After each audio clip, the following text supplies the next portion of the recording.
Assalamualaikum warahmatullahi wabarakatuh. Innal hamdalillah nahmaduhu wa nasta'inuhu wa nastaghfiruh wa na'udzu billahi min shururi anfusina wa min sayyiati a'malina.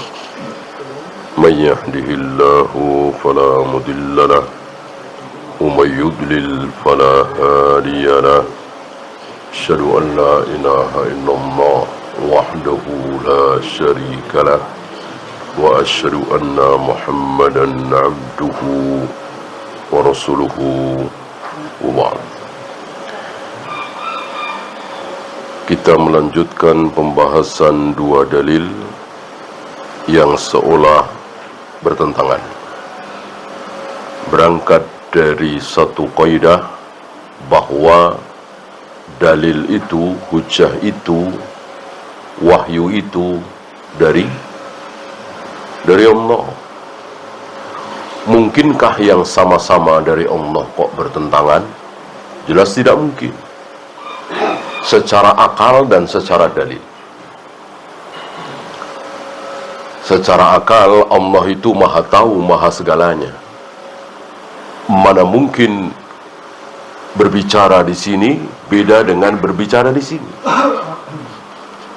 Kalau tidak maha tahu, iya, seperti manusia. Berapa banyak manusia yang pintar, jenius, urusan dunia, taruhlah seperti Pak Habibie. Mungkinkah ucapan beliau di sini bertentangan di sini? Sangat mungkin. Sangat mungkin. Dan itu sering ditemui. Secara dalil, lau kana min indi ghairillah, seandainya Al-Quran dan Sunnah itu bukan dari Allah, lawajadu fihi ikhtilafan katsira, pasti di dalamnya akan terdapat perselisihan yang banyak sekali. Kalau bukan dari Allah, berhubung dari Allah, maka tidak ada perselisihan. Oleh karena itu, kalau kita dapati seolah berselisihan, pasti ada jalan keluarnya. Nah, itu yang dimaksud. Ya. Seperti yang kemarin sudah kita bahas. Ya. Ada satu dalil kita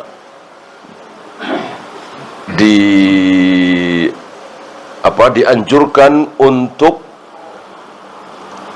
rindu dengan Allah. Man ahabba liqa Allah ahabba Allahu liqa'ahu.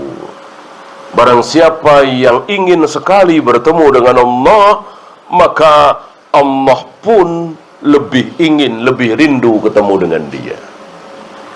Masih ingat, ketemu dengan Allah harus mati.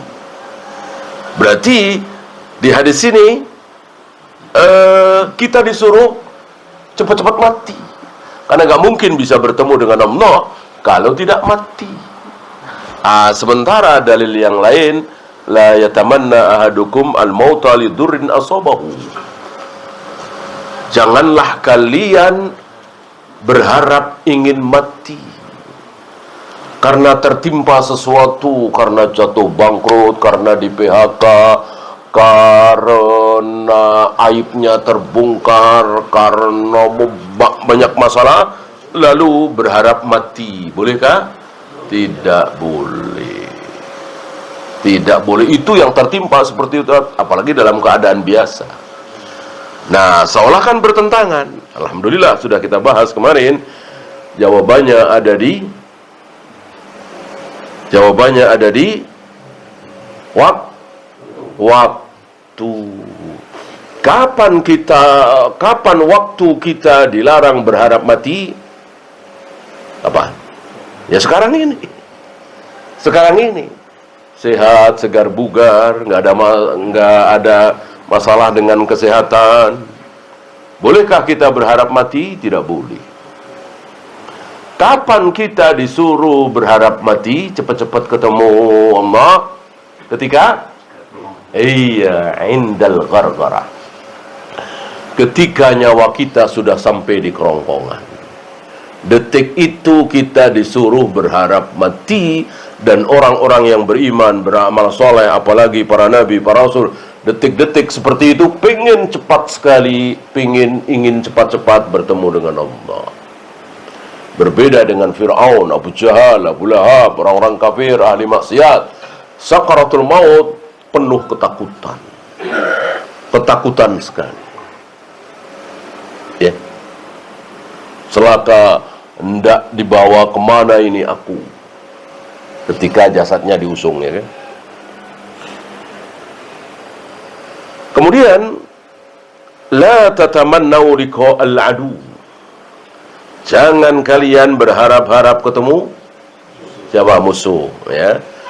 Musuh itu kan dalam perang, dalam jihad. Jadi seolah jangan berharap-harap kita perang jihad, ya. Sementara di hadis lain, man lam yaghzu wa lam yataqanna nafsuhu bil ghazwi.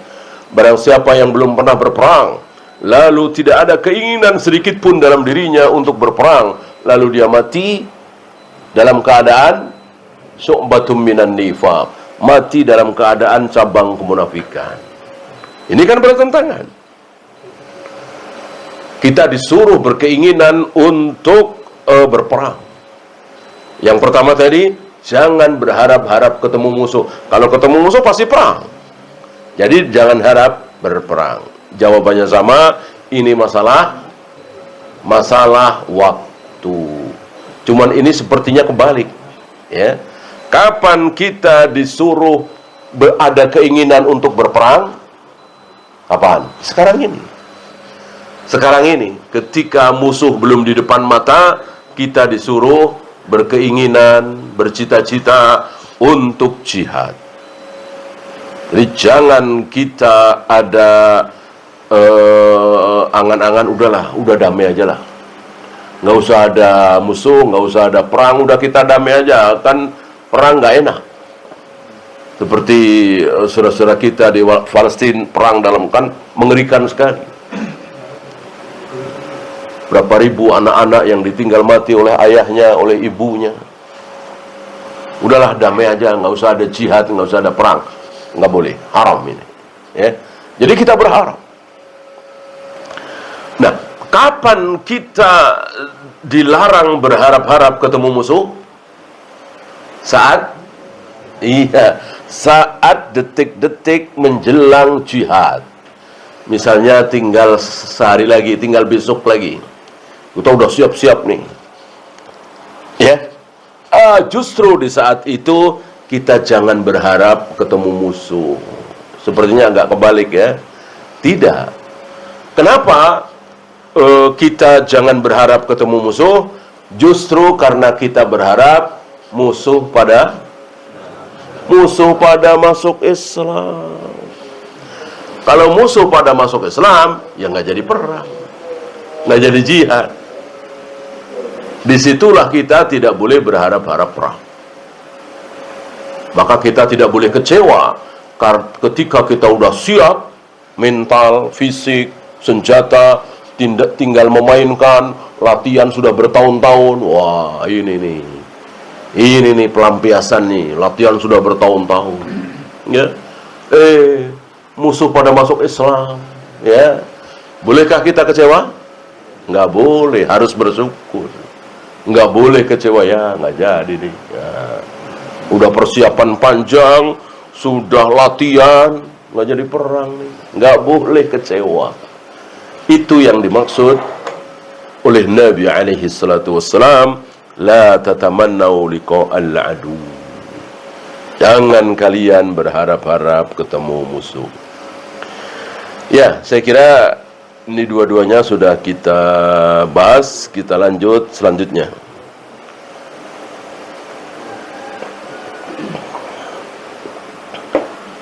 Ada satu riwayat, ini di Bukhari ada, di Muslim ada, ya. Panjang hadisnya. Saya ambilkan intinya. Wa ra'aitun nabiyya wa laysa ma'ahu ahad. Aku tahu ada seorang nabi yang tidak punya pengikut sama sekali. Ini kan diawali oleh sabda beliau, di mana di dalam hadis ini disebutkan tentang sab'una alfan yadkhuluna al-jannata bighairi hisabin wal adab. Ada 70.000 kaum muslimin umatku yang akan masuk surga tanpa dihisab, tanpa diadab. Tidak banyak, cuma 70.000. Tentu sedikit sekali dibanding dengan jumlah umat ini yang entah berapa ratus juta, berapa miliar, ya, mungkin bisa berapa triliun, ya kan, dari zaman Nabi alaihi salatu wassalam terus sampai zaman tabi'in, atba'ut tabi'in, zaman a'immatul arba'ah, zaman Syekhul Islam, dan seterusnya sampai hari ini, sampai akhir zaman. Cuman 70.000. Taulah kita dari sini bahwa orang baik itu banyak apa sedikit? Sedikit. Hadis sahih Muslim menyatakan bahwa setiap 1.000 manusia yang masuk neraka berapa? 999. Hanya satu yang masuk surga.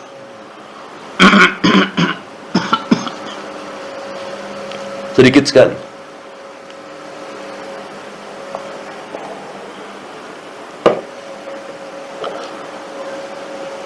Siapa 70.000 kaum muslimin yang akan masuk surga tanpa hisab, tanpa azab?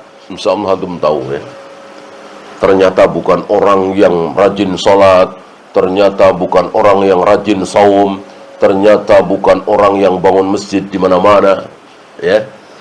Tapi humul ladzina la yastarqun wa la yaktawun wa la yatatayyarun wa ala rabbihim yatawakkalun. Yaitu orang-orang yang tidak minta diruqyah. Maka jangan pernah minta ruqyah. Tidak berobat dengan kai. Kenapa? Karena dia yakin yang menyembuhkan Allah. Cara-cara seperti ini dia nggak tertarik. Ya. Ini empat-empatnya ini amal hati. Empat-empatnya ini nggak kelihatan manusia. Kalau sholat kelihatan, sedekah kelihatan, bangun masjid kelihatan, haji umroh kelihatan. Ini empat-empatnya nggak kelihatan. Betul-betul amal hati. Tidak mau minta diruqyah, tidak mau berobat dengan cara-cara yang seperti itu. Wala yatatayyarun, tidak tatayyur. Antum tahu tatayyur kan? Wa ala rabbihim yatawakkalun, dia hanya bertawakal kepada Allah. Ternyata amal hati jauh lebih luar biasa daripada amal jawarih. Maka Allah sangat menghargai amal hati. Antum masih ingat hadis Bitaqah? Ada seseorang yang tidak punya amal jawarih.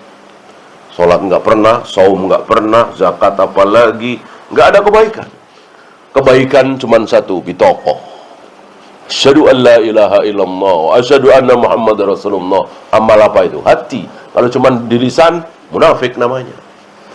Walaupun dia nggak pernah sholat sama sekali, nggak pernah saum sama sekali, tapi dia yakin betul satu-satunya yang berhak disembah hanya Allah. Allah hargai keyakinan ini. Dan Allah mengampuni dia. Dia satu orang, ya. Bukan, ya mungkin 2 orang, 3 orang. Bukan siapapun yang bersyahadat, walaupun tidak sholat, puasa, zakat, haji, pasti diampuni masuk surga. Enggak. Itu kesimpulan yang salah. Karena mengampuni dan tidak terserah siapa? Terserah Allah. Ini kebetulan yang dikehendaki ampunan. Gitu loh. Nah, di dalam hadis itu ada kalimat wa ra'aitun nabiyya wa laisa ma'ahu ahad. Aku melihat, aku tahu ada seorang nabi yang tidak punya pengikut sama sekali. Ada yang ruhaid. Rahtun, ruhaid itu bentuk tasgir dari rahtun, artinya jumlah dari 3 sampai 9. Ada nabi yang pengikutnya itu antara 3 sampai 9, mungkin 8, mungkin 7, mungkin 6. Wa ra'aitun nabiyya wa ma'ahu rajulun wa rajulan. Ada juga seorang nabi yang pengikutnya 1 atau 2 orang. Ya, nabi. Hari ini ada ulama, ustadz, syekh yang ngikutin, yang ngaji cuman 10 orang, 15 orang, malas. Ini nabi cuman 1 atau 2 orang. Bahkan tadi wa ra'aitun nabiyya wa laysa ma'ahu ahad. Aku tahu, cuman nggak disebut namanya oleh beliau. Mungkin beliau juga tidak dikasih tahu oleh Allah namanya siapa. Ada seorang nabi yang tidak punya pengikut sama sekali.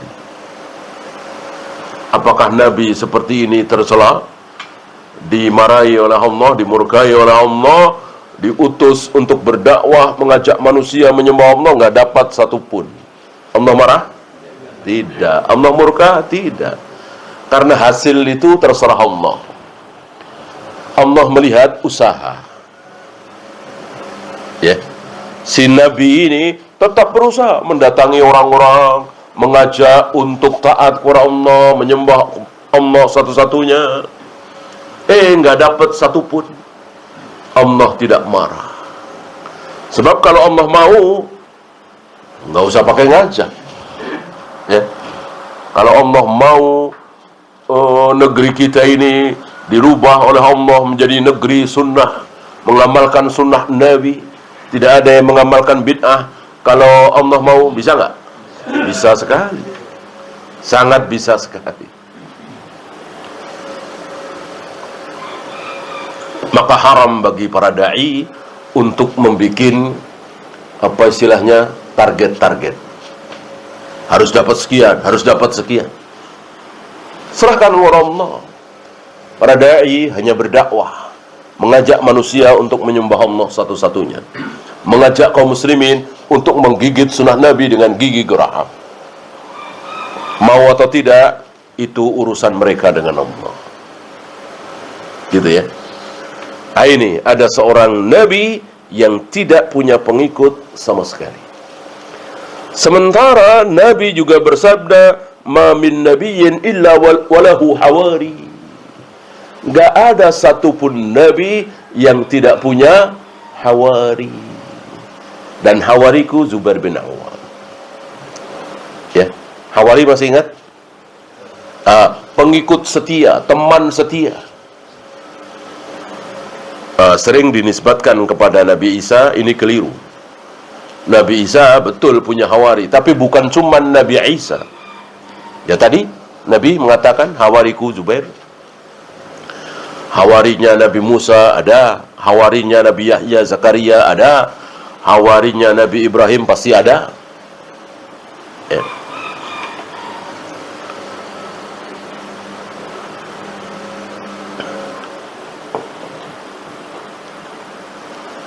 Bagaimana ini?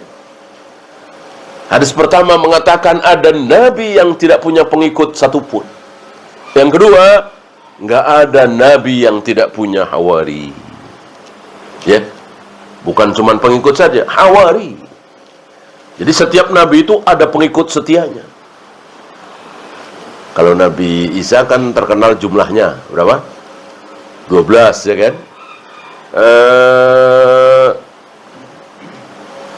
Nabi ini pasti ada. Ya. Kok dikatakan tidak punya pengikut sama sekali? Nah, disinilah para ulama tampil menjelaskan ini. Yang pernah saya dengar dari Syekh Salim bin Id Al-Hilali adalah manusia dan yang bukan manusia.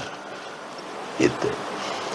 Antum tahu para nabi, para rasul, termasuk nabi kita Muhammad sallallahu alaihi wasallam berdakwah rahmatan lil alamin hanya untuk manusia. Apa ada yang lain?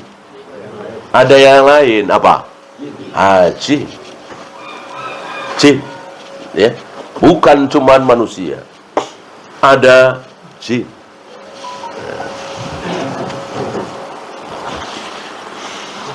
Ini jawabannya. Mungkin kalau manusia nggak ada yang mengikut, jin ada, kan nggak ada yang tahu. Tidak ada yang tahu. Loh, bukankah jin itu lebih rendah dari manusia? Bukankah manusia lebih tinggi dari jin? Betul.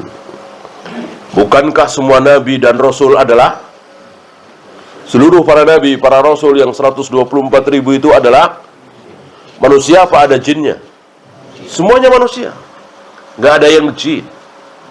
Sedangkan jin butuh syariat, butuh wahyu untuk menyembah Allah, butuh keterangan.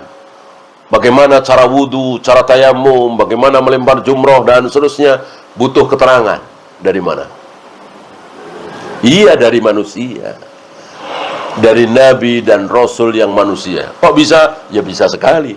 Karena antara kita dengan jin satu alam, apa beda alam? Satu alam. Satu alam, bukan beda alam. Satu alam, sama-sama alam dunia, sama-sama di muka bumi, berjalan di sekeliling kita.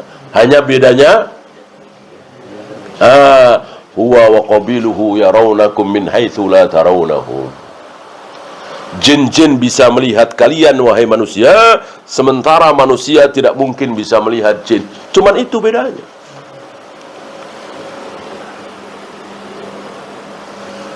Maka jin-jin dengerin ceramah manusia, oh ya sunnah begitu. Mungkin nggak? Ya mungkin sekali. Mungkin sekali. Ya. Di sini ada jin yang ikut taklim, mungkin nggak? Ya mungkin. Antum nggak usah nengok ya kan? Ya mungkin aja, entah di mana. Ya. Dan itu sering terjadi seperti itu. Ya. Nggak mungkin kelihatan. Nggak mungkin kelihatan. Ya kalau ganggu supaya nggak usah ngaji, ya setan, jin yang setan. Kalau jin yang duduk mengambil ilmu, ya bukan setan. Ya kalau setan bukan hanya jin, manusia ada yang jadi setan? Ada banyak. Antum pernah punya teman setan? Pernah nggak? Insya Allah pernah. Antum mau ngaji, temen nggak usah ngaji lah. Sekali-sekali ngajak maksiat, ya apa kalau bukan setan? Setan pasti setan itu. Kan minal jinnati wan. Jadi setan itu bukan hanya dari jenis jin, tapi juga ada dari jenis manusia. Dua-duanya menggoda. Tadi kan ngajak ke diskotik, ngajak berzina, ngajak minum, apa kalau bukan setan? Ya kan? Menghalang-halangi manusia dari jalan Allah, menghalang-halangi sunnah, baik dia sadar atau tidak sadar. Gitu ya.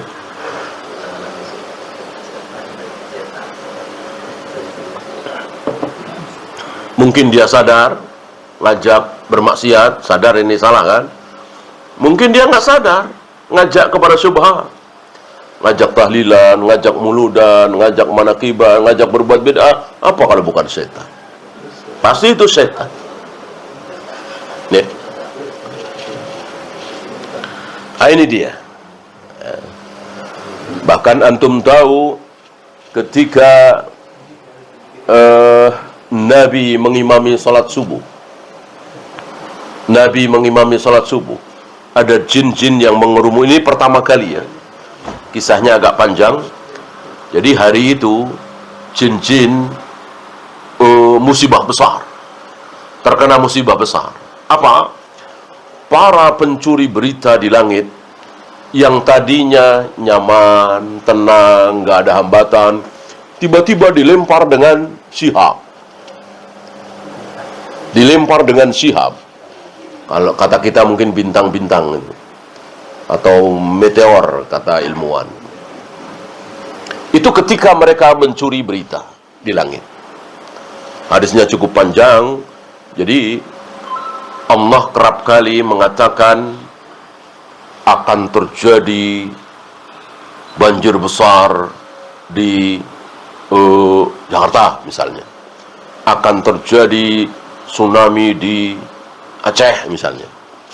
Akan terjadi gempa di Irak misalnya.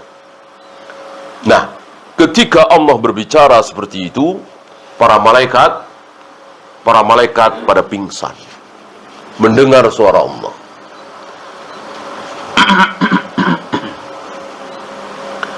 Padahal ancaman itu bukan untuk malaikat, untuk manusia. Malaikat mendengar suara Allah itu betul-betul suara Allah, mereka pingsan. Siapa yang pertama kali siuman? Jibril alaihi salatu wassalam. Nah, setelah mereka pada siuman, mereka saling bertanya, "Madza qala rabbukum?" Tapi tadi Allah ngomong apa ya? Tadi Allah bicara apa? Oh begini. Oh begini. Nah, itu saling berbicara. Istilah kita ngobrol sesama malaikat.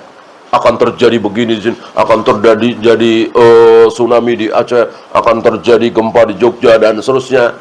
Nah, ucapan para malaikat inilah yang dicuri oleh mustarikus sama, oleh jin-jin, setan-setan pencuri berita itu.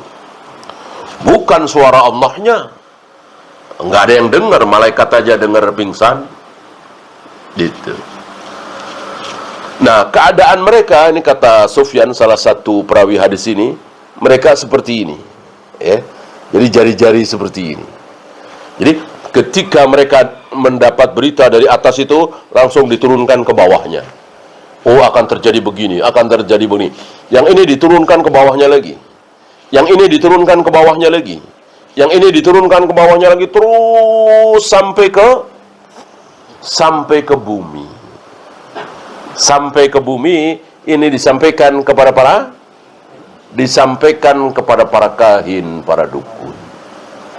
Di mana dukun itu, kahin itu menunggu berita dari atas itu seperti ayam yang sedang mematok makanan.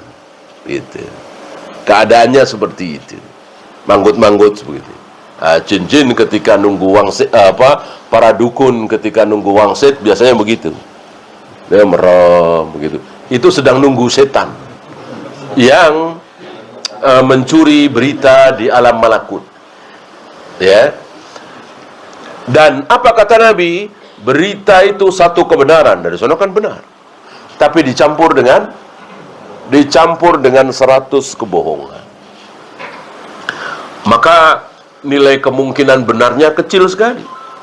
1/100 kan? Satu kebenaran dicampur dengan 100 kebohongan. Maka antum saksikan dukun-dukun yang meramal itu, ini salah, ini sekali benar heboh. Ya, sekali benar heboh. Tapi banyak salahnya.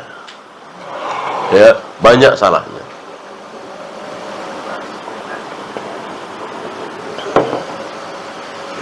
Adapun Nabi yang berbicara pasti benar, nggak mungkin salah. Ya.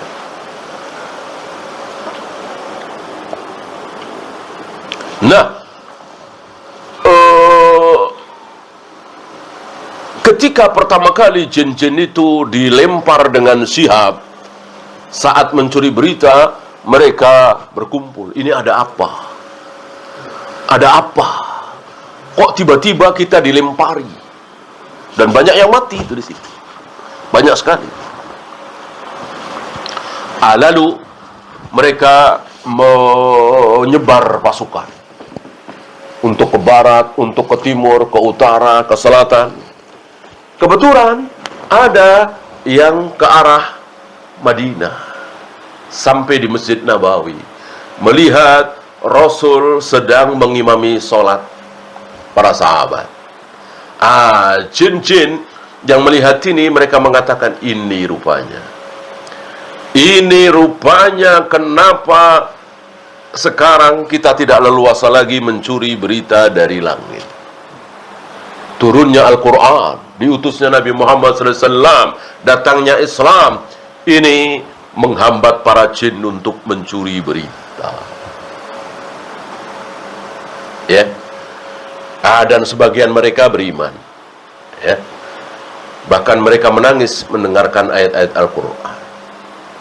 Bahkan ada suratnya, surat Jin. Ya.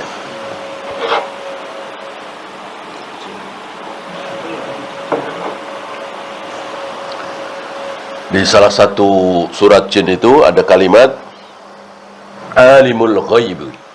Alimul ghaibi fala yuzhiru ala ghaibihi ahada. Hanya Allah yang mengetahui hal yang gaib, dan Allah tidak memberitahukan kepada siapapun tentang hal yang gaib illa man irtada mir rasulih, kecuali kepada rasul-rasul yang diridhoi. Hanya para nabi, para rasul yang diberitahu kadang-kadang, bukan setiap saat, setiap hari. Nabi ketika ditanya tentang sesuatu yang gaib, beliau mengatakan wallahu a'lam, tidak tahu. Nah, sekali-kali beliau diberitahu oleh Allah, maka beliau mengatakan sebentar lagi akan datang kemari seseorang calon penghuni surga. Datanglah nggak lama ke situ. Sahabat sedang berkumpul di situ, mungkin 10 atau belasan orang. Salah satunya Abdullah bin Amr bin As. Ya. Datanglah laki-laki itu dengan menenteng sendalnya, dengan wajah basah, rambut basah, tangan basah, bekas wudu. Ya, ini kan gaib. Ini jelas gaib. Nabi diberitahu, dan kejadian itu berulang berturut-turut 3 kali atau 3 hari. Ketika besoknya atau lusanya beliau sedang bersama beberapa sahabat, beliau mengatakan sebentar lagi akan datang kemari seorang calon penghuni surga. Datang lagi orang itu dengan keadaan yang sama, nenteng sendal dan bekas wudu. Ya, sampai 3 hari atau 3 kali. Disitulah Abdullah bin Amr bin As penasaran amal apa yang dilakukan oleh orang ini, sampai dipastikan oleh Nabi alaihi salatu wassalam pasti masuk surga, dan seterusnya. Insyaallah antum tahu kisahnya, betapa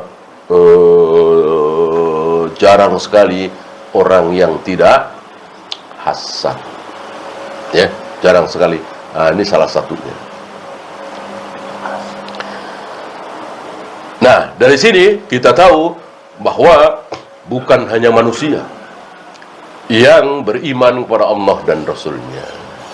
Ada satu lagi jin. Dengan demikian, antum tahu bisa menjamak 2 dalil ini. Ada seorang nabi yang tidak punya pengikut sama sekali, dan hadis yang menyatakan bahwa setiap nabi pasti punya hawari. Bisa dijamak. Dan menjamak 2 dalil yang seolah bertentangan itu wajib, harus. Tidak boleh kita langsung menempuh jalan thariqatut tarjih. Jadi begini, ada kaidah. Jika kita mendapati 2 dalil yang seolah bertentangan, itu ada 2 cara, 2 jalan. Jalan pertama, thariqatul jam'i. Ini yang sedang kita lakukan ini, thariqatul jam'i. Memadukan, menjamakkan, mengkompromikan sehingga muncul jawaban. Ini wajib. Ya. Ketika nggak bisa ini dijamak, gimana caranya? Ya. Seperti Bilal mengatakan Rasulullah pernah sholat di dalam Ka'bah. Sementara Fudail mengatakan Rasulullah belum pernah sholat di dalam Ka'bah. Ini gimana cara menjamaknya, gitu ya? Yang satu sahabat mengatakan Rasulullah pernah sholat di dalam Ka'bah, satu sahabat lagi mengatakan Rasulullah belum pernah sholat di dalam Ka'bah. Gimana caranya? Nggak bisa. Karena nggak bisa, terpaksa, bukan thariqatul jam'i, bukan dikompromikan, tapi thariqatut tarjih. Yang satu dipakai, yang satu dibuang. tidak dianggap. Ya. Nah, para ulama memakai yang mana? Untuk pernah dengar? Iya. Memakai yang bilal, memakai yang isbat, memakai yang menetapkan. Ya. Karena bisa saja orang mengatakan Rasulullah belum pernah sholat di dalam Ka'bah, ya dianya aja nggak tahu, gitu ya. Jadi ketidaktahuan seseorang, ketidaktahuan siapapun tidak menjadi hujjah. Bahkan ketidaktahuan Nabi alaihi salatu wassalam, seperti Nabi mengatakan la adri Uzairun nabiyyun amlah. Aku tidak tahu Uzair itu nabi atau bukan. Ya berarti kita tidak boleh memastikan. Nabi aja nggak tahu, gitu ya. Ya artinya kita tidak boleh mengatakan, oh berarti bukan nabi. Enggak lah. Bisa nabi, bisa tidak. Ya. Ketidaktahuan tidak menjadikan hujjah.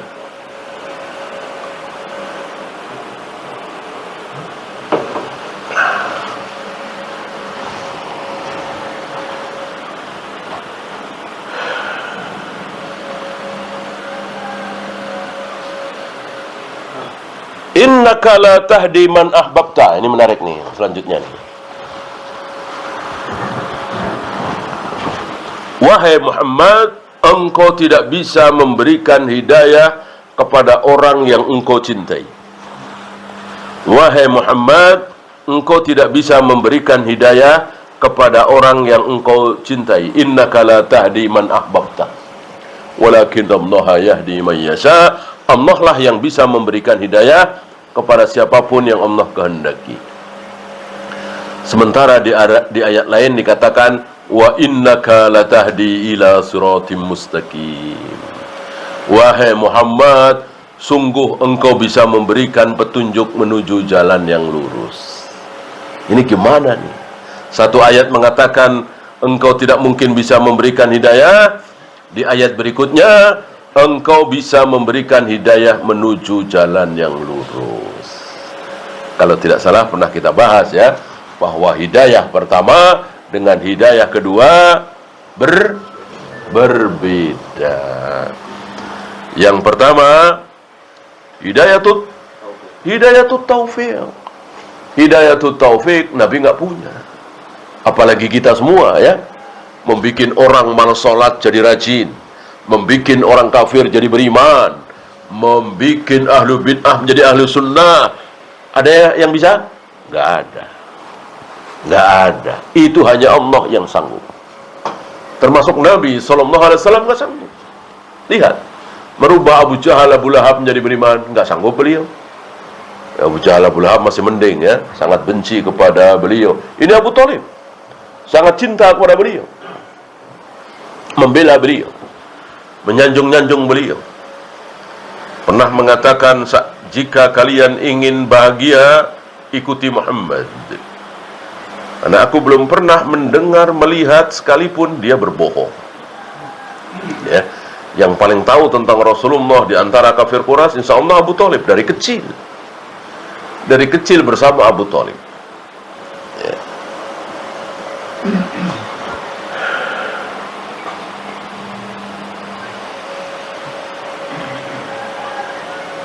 Nah, adapun engkau memberi petunjuk menuju jalan yang lurus, ini bukan hidayatul taufik, tapi hidayatul bayan. Ya, hidayatul bayan, garis miring apa? Hidayatul bayan itu apa? Sama dengan ilmu. Cara sholat begini nih, cara wudu begini nih, cara tawaf sa'i begini nih. Nah, itu hidayatul bayan. Hidayah itu pasti dilakukan oleh si fulan, ya bisa dilakukan, bisa tidak. Nabi hanya menyampaikan. Lakukan silahkan, enggak silahkan. Ya.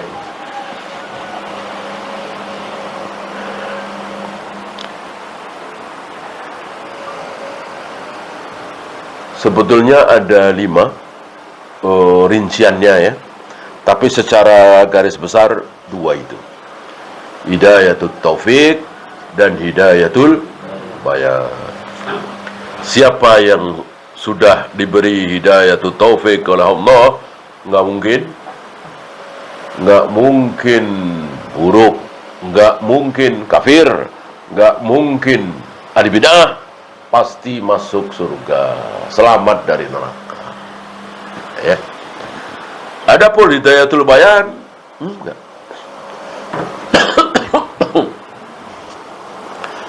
Abu Jahal, Abu Lahab, Abu Talib dapat nggak hidayatul bayan dari Nabi? Dapat. Sama dengan Abu Bakar, Umar, sama-sama dapat orang di depan mata. Gitu. Cuman Abu Bakar, Umar, Utsman, Ali dapat hidayatul taufik. Abu Jahal, Abu Lahab, Abu Talib nggak dapat hidayatul taufik. Dapatnya hidayatul bayan doang. Tuh. Nabi lagi sholat begitu tuh.